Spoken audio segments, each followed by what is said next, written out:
के कृष्णा राज कपूर ऑडिटोरियम में the great showman Raj Kapoor की 101वीं जयंती पर देश सोसाइटी द्वारा आयोजित रेवा फिल्म फेस्टो में शनिवार को मिस इंडिया मान्या सिंह की मौजूदगी रही। उन्होंने कार्यक्रम में शिरकत कर समारोह को और भी खास बना दिया। मान्या सिंह भारत की एक प्रसिद्ध मॉडल और ब्यूटी क्वीन है। उन्होंने पहली बार वीएनसीसी फेमिना मिस इंडिया 2022 प्रतियोगिता में प्रथम रनर अप का खिताब जीतकर पहचान बनाई और रातों रात फेमस हो गईं। बचपन से ही उनके जीवन में बड़े सपने थे, जिन्हें हासिल करने के लिए उन्होंने कठिन परिश्रम किया। शुरुआती दिनों में उनके परिवार की आर्थिक स्थिति कमजोर थी। उनके पिता ऑटो चलाकर परिवार का पालन पोषण करते थे। इसके बावजूद मान्या ने अपने लक्ष्यों को पाने की जिद नहीं छोड़ी।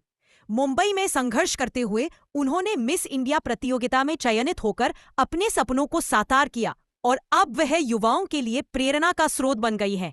रेवा फिल्म फेस्टो में उनकी उपस्थिति ने समारोह की शोभा बढ़ाई और दर्शकों में उत्साह का माहौल बना दिया। क्या कहना चाहेंगे?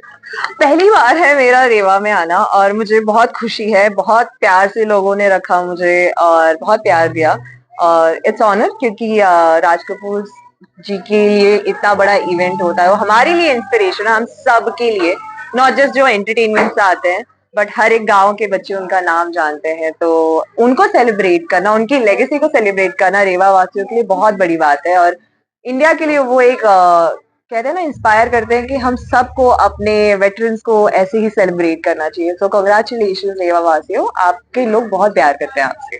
मैम, आपके खूबसूरत चेहरे को पूरे भारतवर्ष ने सराहा। आपकी आवाज की पिच भी ऐसी है कि ये व्यक्तिगत मेरा ओपिनियन नहीं, ये रीवा का ओपिनियन है कि जो आपकी आवाज की पिच है वो एक बेहतर आरजे के रूप में भी काम कर सकती है। देखिए, मैं एक छोटे से गांव से आई हूँ। मेरा सपना था मिस इंडिया बनना और मिस इंडिया बनने के बाद मैंने बहुत सारे काम भी किए, कैंपेन्स किए। हाँ, मेरे क्राउन और मेरे चेहरे को लेके मुझे जितना लोगों को इंस्पायर करना था, जो कभी मैंने सोचा भी नहीं था, वो हुआ। तो अब मेरा सपना टुवर्ड्स ऐसे है कि मैं सोसाइटी के लिए कुछ करूं। डेफिनेटली मेरा एंटरटेनमेंट पॉलिटिक्स, ये मेरा मेन फोकस है, मेजर।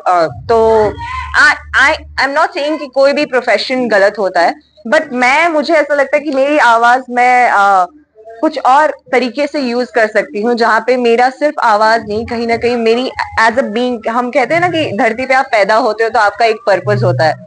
तो मेरा पर्पस, मुझे पता है कि मुझे लोगों के लिए कुछ करना, अपनी सोसाइटी के लिए कुछ करना है। तो आई गेस मैं उसी तरफ जा रही हूँ।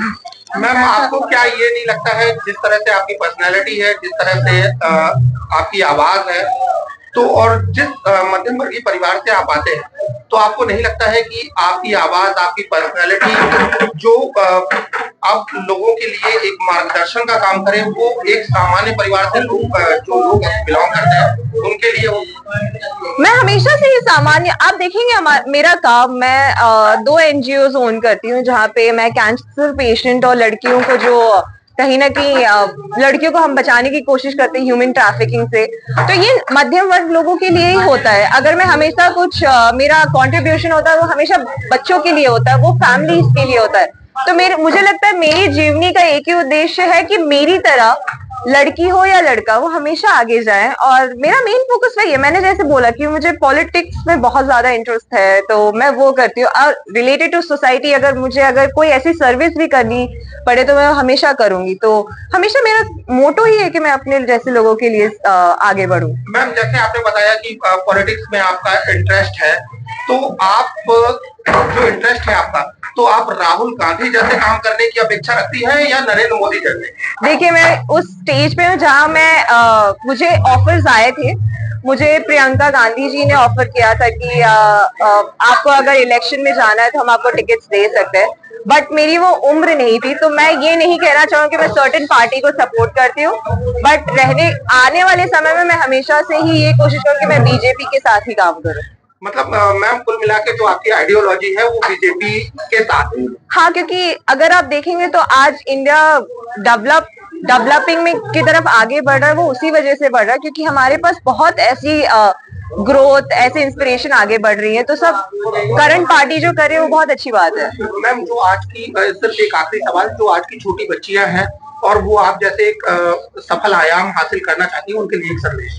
देखिए, मेरे पास ना सपने और कॉन्फिडेंस के अलावा कुछ नहीं था, और मेरा कॉन्फिडेंस ही मेरे लिए सब एक बहुत बड़ी ताकत बनी है। तो मैं हमेशा से हर लड़की को यही बोलना चाहूंगी कि आप कॉन्फिडेंट रहो। कुछ तो लोग कहेंगे, लोगों का काम है कहना, ये हमेशा रखना, लेकिन आप अकेले ही अपने आप पे भरोसा कर सकते हो। चाहे दुनिया आपके अगेंस्ट हो जाए, आपको अपने आप पे भरोसा रख के आगे बढ़ना ही होगा। Thank you.